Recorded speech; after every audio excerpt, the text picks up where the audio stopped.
من که انتخاب کردم به نام ستاره ها هستش. از اولین کار آقای رحمت عادی همتون باش خاطره داریم، همتون دوستش داریم. آهنگو مدام که بتونم حق متن رو ادا کنم.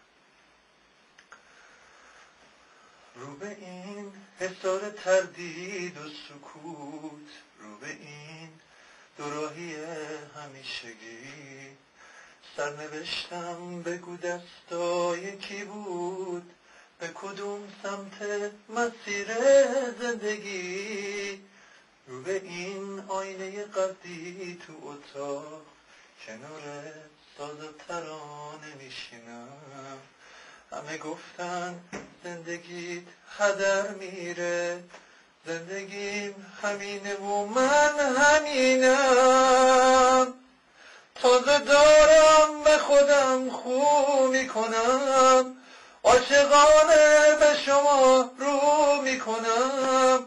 سرنوشتم و تو دستا میگیرم، میشکنم طلسم و جادو میکنم.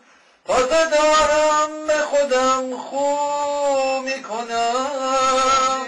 واسه من جایی نداشت، تو دلم زیافت ترانه بود. لایه برگای کتاب مدرسه، جای مشق شعرهای عاشقونه بود. این همه ترانه قدیمی و این همه صدایی که نمیرسه، واسه این ستاره های گم شده.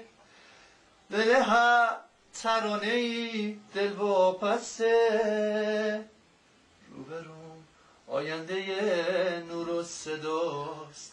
جاده رو باید تا انتها برم و به آرزوهام برسم. آبرومو پیش آینه بخرم. تازه دارم به خودم خو میکنم، عاشقانه به شما رو میکنم. سرنوشتم و تو دستم میگیرم، میشکنم طلسم و جادو میکنم. تازه دارم به خودم خو میکنم.